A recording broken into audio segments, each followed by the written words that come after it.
So welcome. I'm obviously going to just, when I upload the recording, I'll obviously delete all the earlier stuff. So I'll just do the formal. Welcome to this workshop about advocacy on behalf of Nepal in their response to the COVID-19 crisis. This is an interactive workshop and it's an action-oriented workshop. It's not a lecture. We're really trying to identify ways that we can apply the maximum positive pressure to the Australian government and the Australian Parliament in order to maximise the impact that we can have so that they will mobilise more resources and more responses in support of Nepal and in support of other developing countries who are really struggling to come to grips with this crisis. And as you know, we've already seen COVID-19 was bad enough in its origins. It was an illness that was causing roughly 15% of people who were becoming infected with the illness were becoming seriously ill to the point of requiring hospitalization. And of the people requiring hospitalization, particularly in the early stages, a significant number of people, particularly older people, died. What we've seen, obviously, with the way the coronavirus works, particularly as it's transmitted in large numbers of people, and almost every country in the world is now a site of infection. It is traveling at speed through populations where most people are not vaccinated. There's only a handful of countries that are vaccinated. And so what we're seeing now is variants of the disease that are, one, much more transmissible. So the variant that's currently going through Nepal and the variant that seems to be becoming the dominant strain throughout the world, or the variants, are much more transmissible. And even if they're not any more likely to cause illness or likely to cause death, just by the fact that they will infect more people will become sick and die. So even if the virulence of the strain doesn't change, because more people are going to get infected, more people will become sick and more people will die. And there does appear to be some signs that the new strains are affecting younger people in a way that the earlier strains didn't seem to, so causing more symptomatic infection and more risk of illness for younger people. That's a real area of concern, obviously. And not so much the strain in Nepal, but certainly the strain in the South African variant does appear to be more vaccine resistant. So the risks that that the whole world faces, everyone faces, is that the longer this pandemic runs, namaste Manjuji. The longer this pandemic runs, the more everyone is put at risk, and particularly the most vulnerable people in places where health systems are not well resourced, where people are vulnerable for a range of reasons, poverty and other issues related to health. So it's really vital for us all to respond. I think everyone understands that. It's a disease that's currently caused at least 170 million infections around the world, 170 million people infected. It's caused 3.5 million deaths around the world, over 500,000 infections in Nepal alone, and over 7,000 deaths, reported deaths in Nepal alone. But in Nepal, as in a number of developing countries, the case detection rate is very low because not a lot of testing is done. And likely the rate of hospitalizations and the rate of deaths are also likely underreported because people who get sick but can't travel to a hospital and have it assessed as COVID will get sick and recover without those, or not recover, without those figures being included in the official statistics. So it's a really significant burden for the world, and it's a particularly significant burden for Nepal at this particular time. And that's why we want to respond. It's good to see a few people joining. I know we didn't give a lot of notice, and I'm really sorry. I can do this training again. This was literally the only time this week that I have available, and there's a couple of things we want to do rapidly, but we can do this again. in future if need be. I just wanted to highlight really, really quickly the aim of what the training is for. We have a number of asks that we're making of the Australian government. One is very specific to Nepal. The other two are not specific to Nepal, but will have a benefit for Nepal and we hope all developing nations.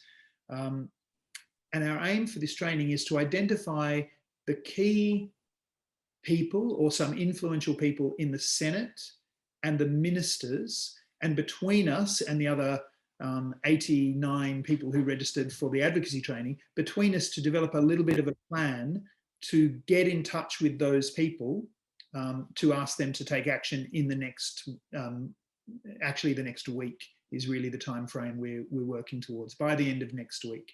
So we just want to generate as many phone calls and emails and even potentially in-person visits as possible in the next week and a half.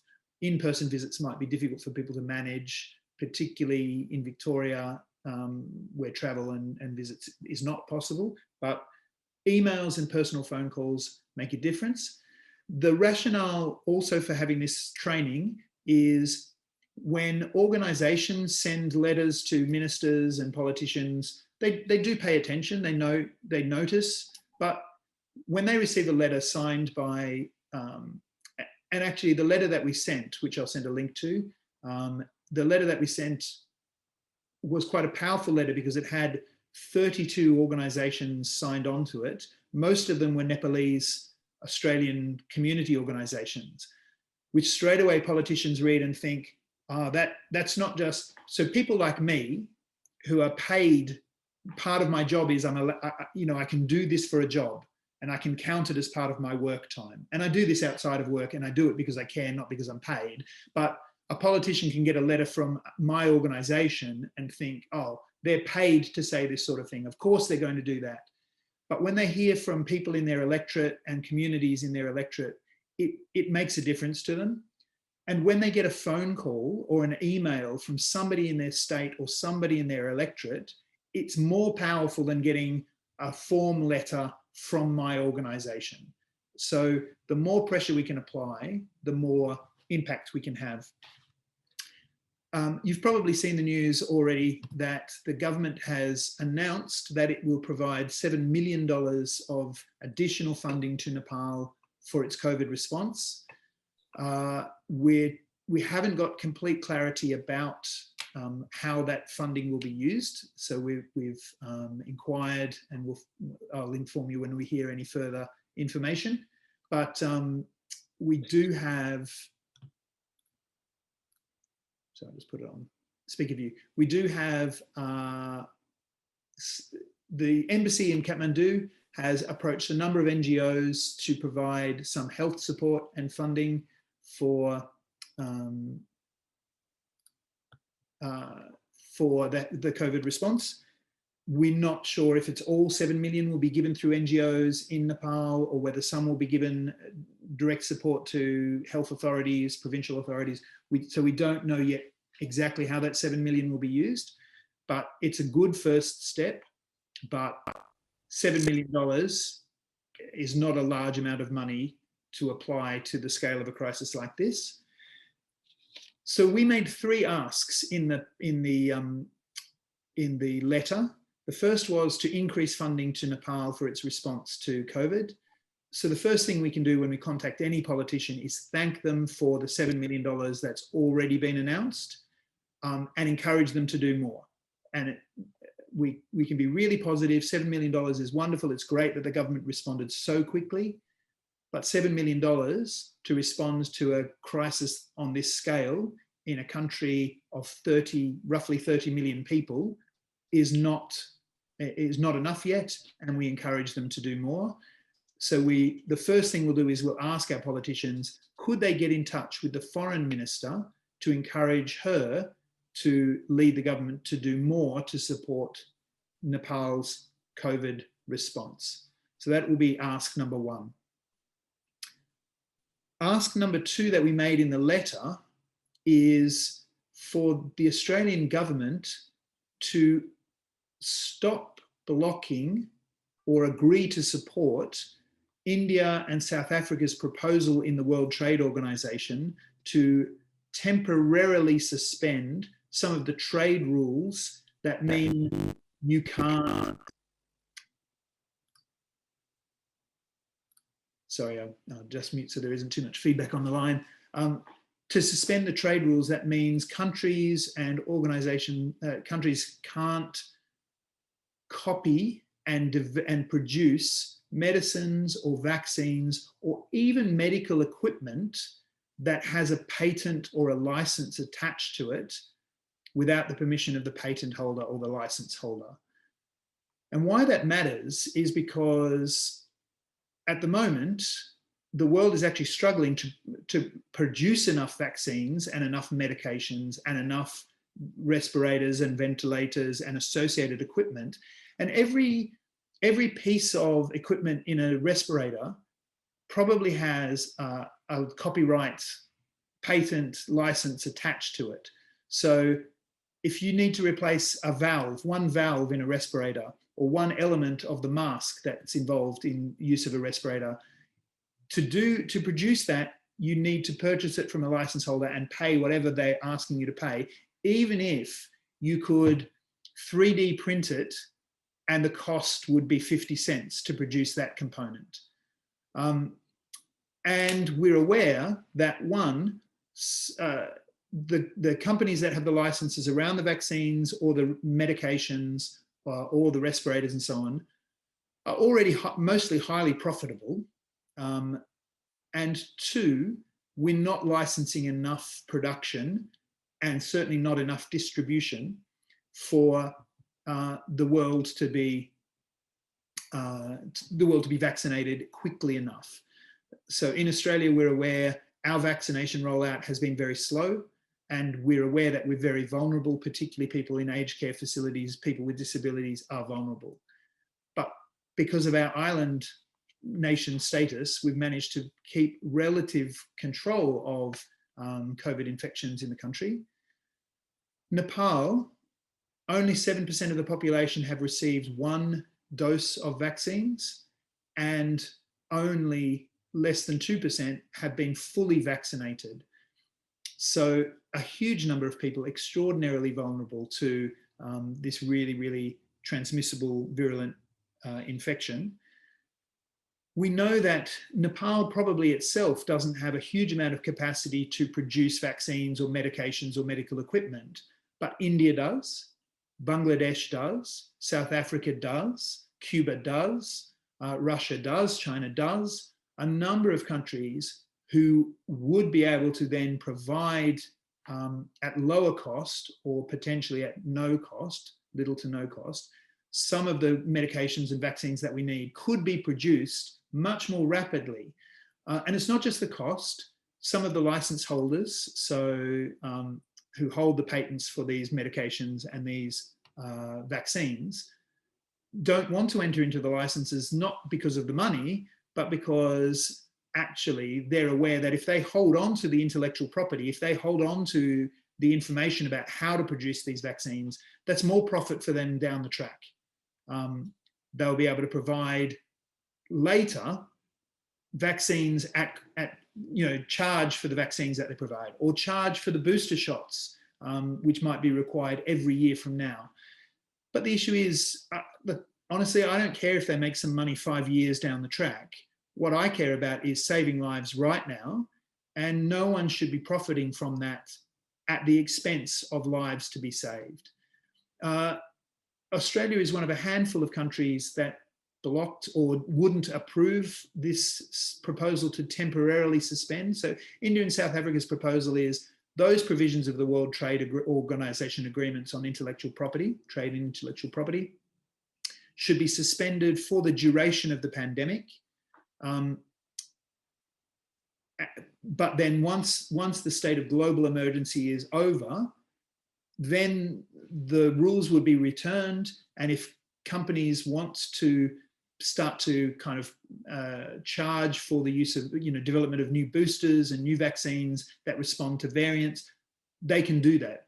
So it's a temporary suspension to save lives and massively boost global production. Because on current speeds, the world will not be vaccinated until at the earliest 2024-25, and quite likely well after that. At the speed this virus is mutating and traveling, that will lead to millions of preventable deaths. So until recently, the US agreed to, was also not agreeing to this temporary suspension of the World Trade rules, but organization rules, but they have changed their mind and have agreed to support the temporary suspension. Australia has still not declared that we will support it. The World Trade Organization Council, the Trade in Related Intellectual Property Rights, the TRIPS Council, meets on the 8th and 9th of June. And we think it's really important that we get in touch with the Trade Minister and ask him to change Australia's position, to agree for that temporary suspension, so that when they meet in Council in just under a week's time, they will agree with the Indian and South African proposal. And the third call that we made was for Australia to provide more funding to the COVAX facility, which is currently the only global mechanism for the world cooperating to share funding and vaccines to be distributed on a fair and equitable basis. Australia has already received some vaccines from the COVAX facility. Nepal has already received some vaccines from the COVAX facility, but it's vastly underfunded. It doesn't have the amount of vaccines or the amount of money it needs to distribute vaccines quickly and effectively. Others have calculated that Australia's fair share contribution to that facility is about $200 million in the current financial year. After this call, I'll provide people with a document that outlines the three asks, and also will come in a format that if you want to email to your own MP or email to your state senator, you can email the document with your own personal message in the email to say, here's what I would like you to do. Or you can use that in your own calls. So I'll just recap. The three calls are: more money to support Nepal's health response, agree to temporarily suspend the World Trade Organization rules so that more vaccines and medications can be produced and distributed, and give more to the global COVAX facility so that vaccines can be distributed quickly and fairly around the world. So those are the asks. I'm going to pause for just a moment and see if anyone has any questions about that. So just unmute yourself if you've got questions. And then we'll move to what's the process for taking action, and how do you contact a politician? Because it's actually really easy, but we want to get organized and plan so that we can have the biggest impact. So any questions? So Ben, you were saying that Australia was blocking that proposal with of the temporary suspension of the intellectual property or the patent. Yeah. Were there some other nations that blocked it as well, or what were the other nations? You said the US, but they changed their mind? Yeah, so there were a handful of countries, and the World Trade Organization and the TRIPS Council, the particular subgroup of the World Trade Organization that discusses intellectual property, trade-related intellectual property issues, they all operate by consensus. So if any nation doesn't agree, they can block a proposal. So that's the status. So unless you actively agree, you can stop a proposal going forward. Australia wasn't the only one. The US, Canada, I can look at the list of countries who objected or who wouldn't endorse. I don't have that. Okay. But the proposal has currently been supported by the vast majority of members of the World Trade Organization. So virtually every nation has said, we want to support it. And most of the countries most of the objections being raised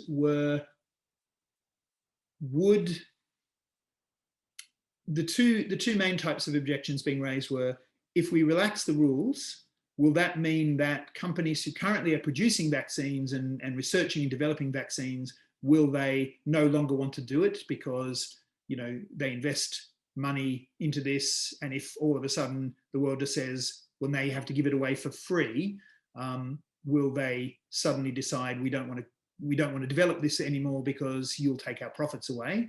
That was one objection. And the other objection was, even if we relax these rules, is that really going to speed up development and production of vaccines and medications? Because intellectual property is not the only barrier to that.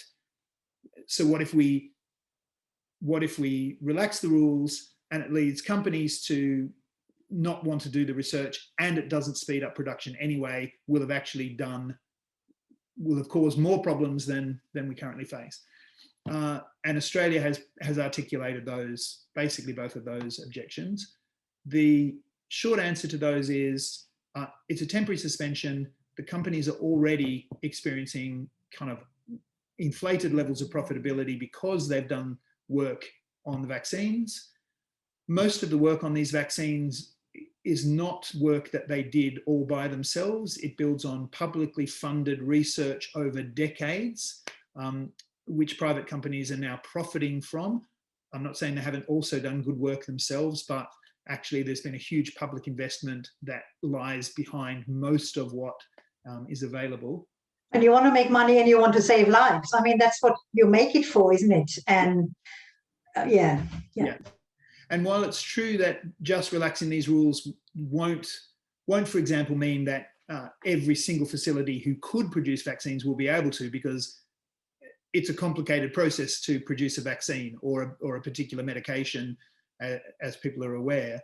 But until it's more widely accessible, you actually don't have the capacity to either follow the procedures that these companies have followed, or reverse engineer some of the processes so that you can replicate it in another context. It's the first hurdle. It's not the only hurdle, but getting the first hurdle out of the way actually means that we can then move on to address those other issues. And we don't think it will disincentivize further research. This is a virus that's going to be with us now probably forever. It will do what the flu does. It will mutate and vary over time. And the chance for companies then to develop those booster shots to respond to variants once the global pandemic is over, profitability, they can have their profits once we've saved people's lives. So Australia is one of those countries, and where the US changed their mind and said we'll support it, Australia hasn't done that yet.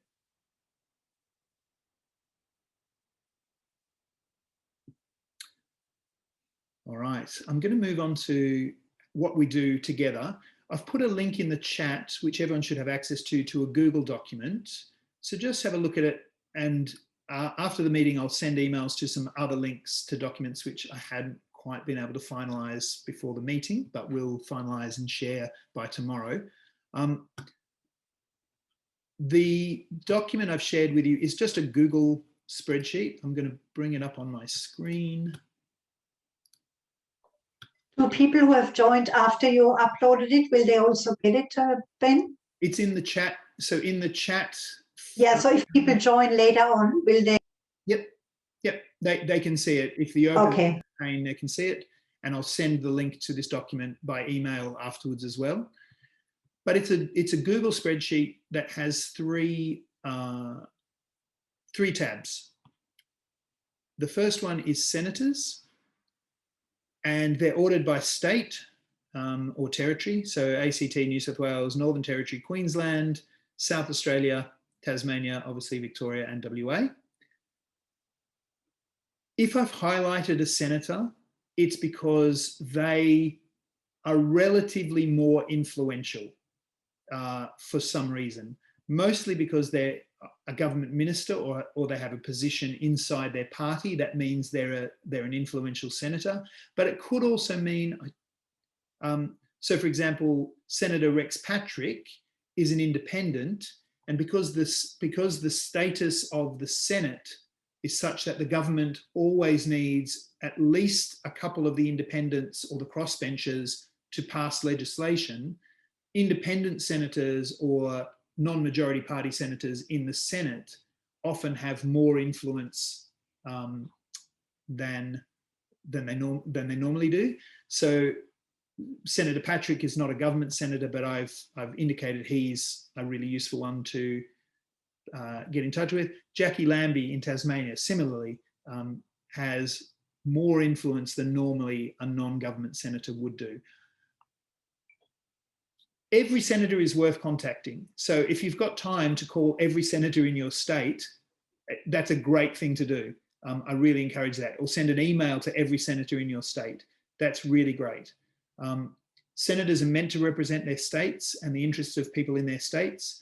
So I encourage you not to get in touch with people outside of your state, but prioritize those in your state.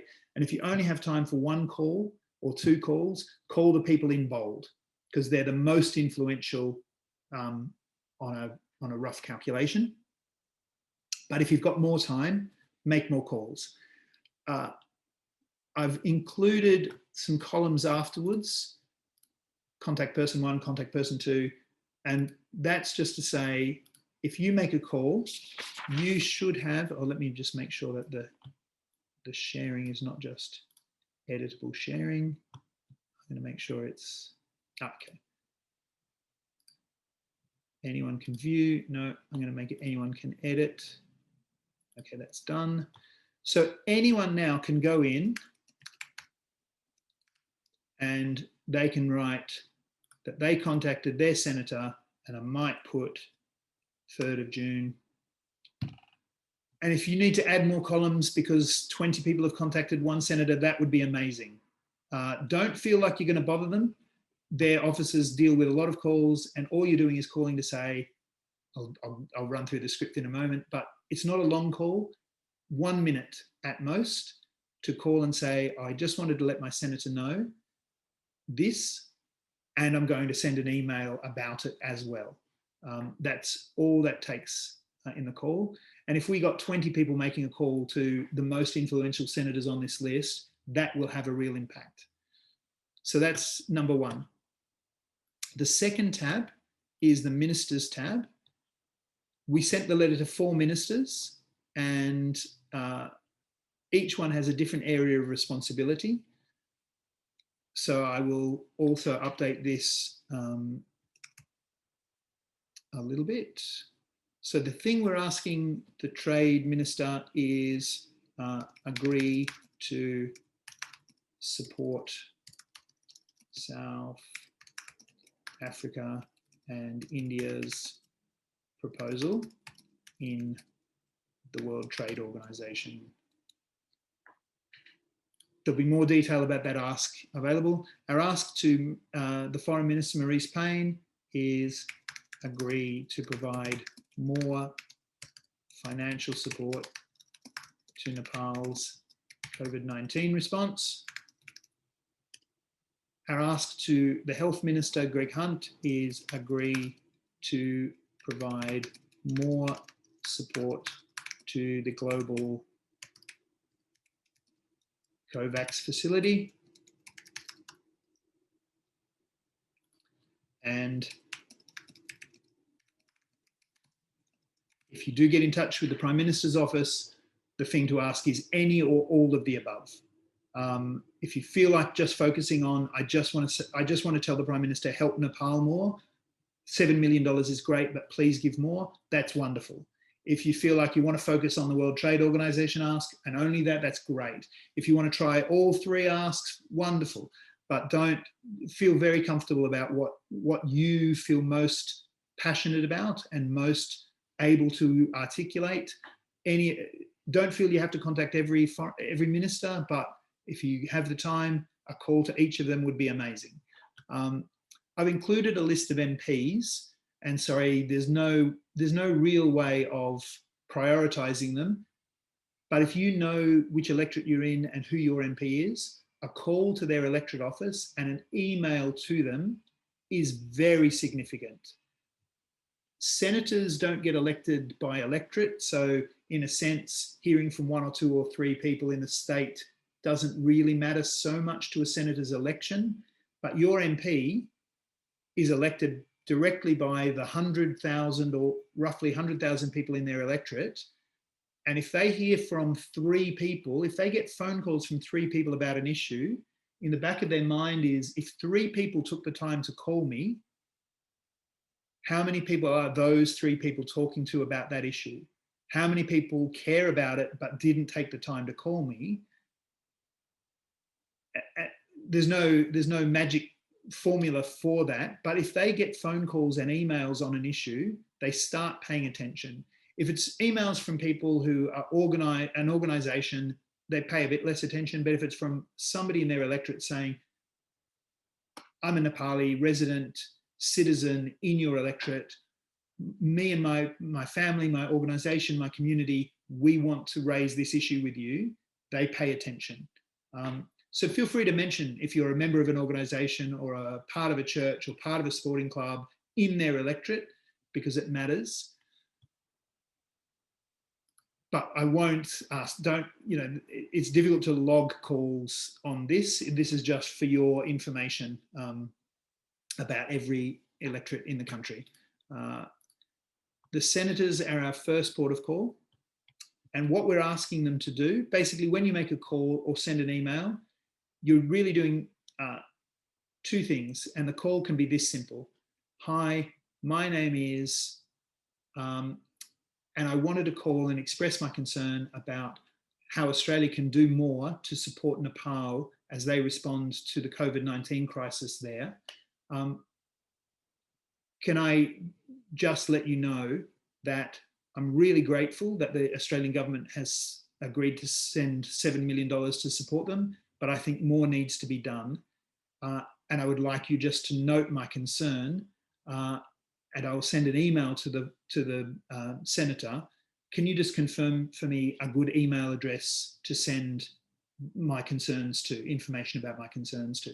It's a really simple call. You thank them for what the Australian government has already done. Most of them won't know. Most of them are not aware that the Australian government has already agreed to $7 million.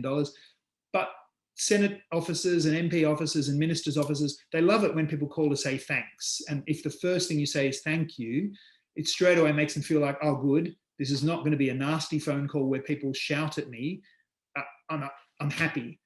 And then if the next thing you say is, I really think we need to do more, and I would like to share my concern about that, you can, on the call, you can say,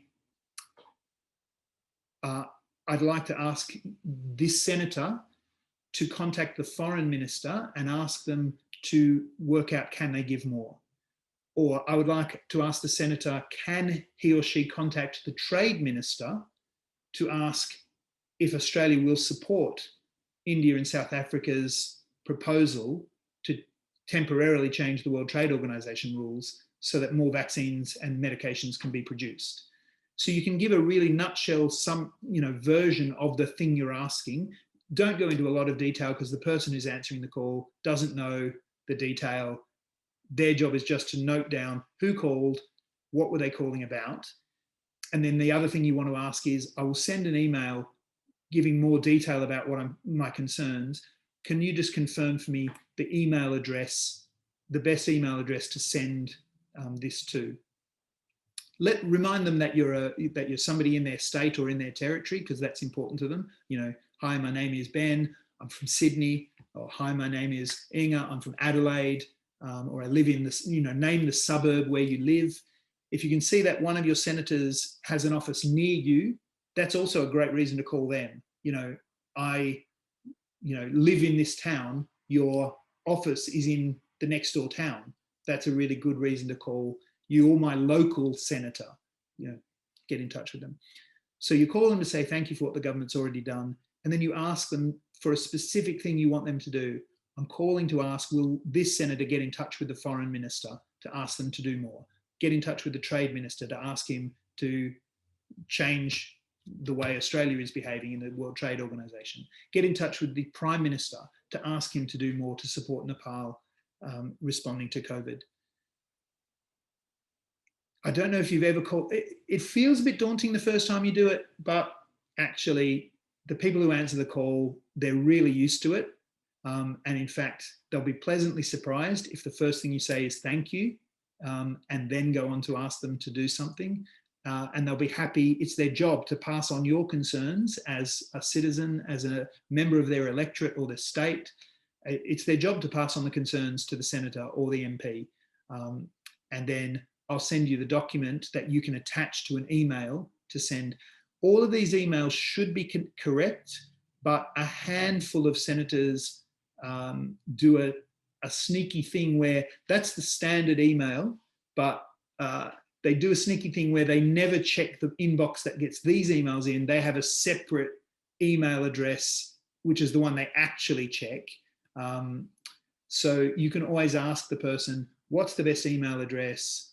And should I mark it to anyone's attention? Like, because they might say, send it to me. I'm the secretary who manages these things, and they'll give you their address. But I'll write this up in a script on this document as well. Any questions? And I know this has been a real rush. I'm going to send this link and the recording out to people and make some follow-up calls and emails so that we can coordinate our efforts. Because we had 89 people register for the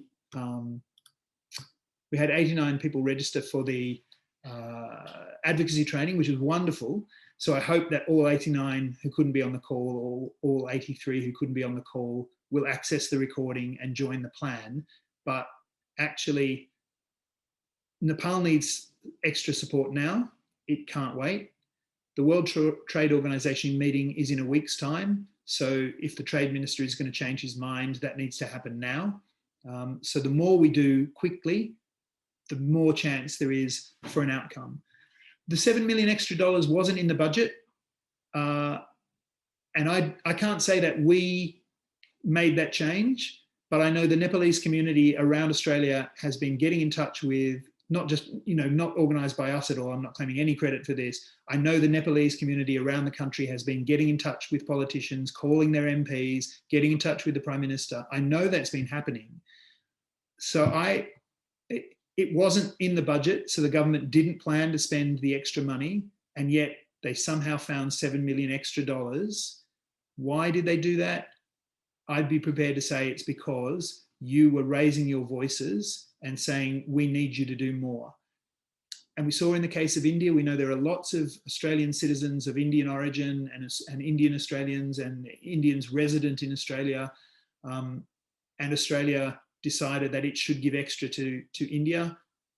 I suspect that it's a similar thing for Nepal. There are a large number of Nepalis around the country. You're a really well-organised community, very active in the community, contributing a lot to Australia.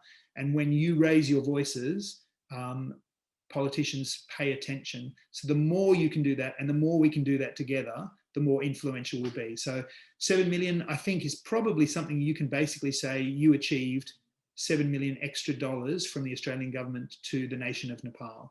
And let's hope and pray that we can collectively contribute to more. So, any questions before we finish this call? And then we'll follow up if there are other times where we can coordinate together. Yeah, hi, Ben. Hello. Hi, Pratishtha here. Sorry, I can't turn my video. I'm outside. No problem. Yeah, thank you for all the information. It's great. I was just wondering, would you be able to email us the script that you were talking about? So the three things I'll send to people are the link to this document so that you can have the planning tool, the phone script for what to say when you contact the office, and a PDF, a one-page PDF that just has what are the asks and what your MP or senator could do, which you can attach to an email that you send to them so that they have that information. Yeah, sure. Thank you. Great. And I had intended to have that ready for today, but my apologies. My day was disrupted by a piece of business I did not expect that lasted 4 hours. So I'll have that for everybody by tomorrow. Okay. Thank you so much. You're very welcome. Yeah, I appreciate it.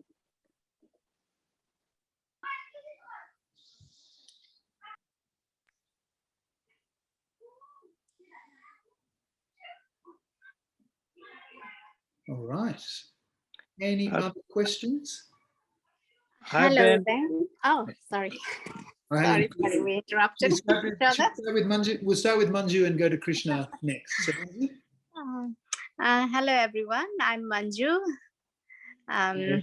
Yeah, thank you so much. Yeah, Nepal, the condition Nepal is going through, yeah, it's really hard, and Nepalese all over the world are united and doing their best, and we are hearing of different organizations within Nepal also, you know, doing this time to help each other. But it's really great that organization like INF, which is working in grassroots in Nepal, you know, initiating this kind of activity, because Nepal is really in mercy of international community at the moment, and we really need that attention to get that humanitarian aid. Yeah, thank you so much. Thank you. No, it's a pleasure. Yeah. Thank you. And Krishna, did you have a question or a comment? No, just a compliment. Thank you, Ben, for organizing this training and also the helping Nepalese people. Since the COVID started, I think we joined hands in several initiatives. That's great. You are doing good for Nepal, and thank you very much on behalf of all the Nepalese in Australia. On behalf of the Federation of Nepalese Association of Australia, we are doing whatever we can. Especially now, our main focus is to get the vaccines to Nepalese people. No? What you are doing exactly. So we got the full. We have a full support. We want to give you full support for that. Whatever you do, we join the hands, and we also individually do the. Wherever that we get the MP or minister. So I'm also trying to get the meeting with the Foreign Aid Minister Jed Seselja. So he is busy, so he asked to talk to his manager tomorrow. So I will brief him about these initiatives and also what other people are doing. And then most probably he will arrange a meeting with the minister in coming weeks. So that will be good. And also we are trying to pursue the other MPs around Australia. We are asking all the Nepalese to talk to your MPs and push them, no? So that we get some outcomes. So that's what. And yeah, especially we are very grateful of your organization and you taking the initiative. Thank you very much. That's what I wanted to say. No, and look, to work alongside and with you and your organizations, it's actually a real privilege and it's a real joy, because I look at how well organized and coordinated and how much energy you have for the people of Nepal, for the nation of Nepal. I'm really encouraged and to join with you. And the documents, I can send the documents also in such a way that they'll just be Word documents, which if you want to attach them to an organizational, put your own organization's logo and send, if they're helpful, send them to your members for them to use. They're not, it's not an INF project. It's not an INF initiative. It's a joint thing we want to achieve together. So I'm really happy for you to use them however you find helpful. Okay, that would be great. Thank you very much. Yeah. All right. Well, I'll finish the call. I'll put the link for the training and I'll send the resources out tomorrow. And if any of it's helpful, feel free to share it amongst your members and your networks. And let's make the impact that we can make now. And I know we'll work together on issues in the future. So I really just hope and pray that we can make a big difference in Nepal's response to the current crisis occurring. Thank you, Ben. Thank you, everybody. Bye. Thank you, Ben, and everybody. Bye-bye. Have a wonderful evening. Thank you so much, everyone. Okay, bye-bye. Bye.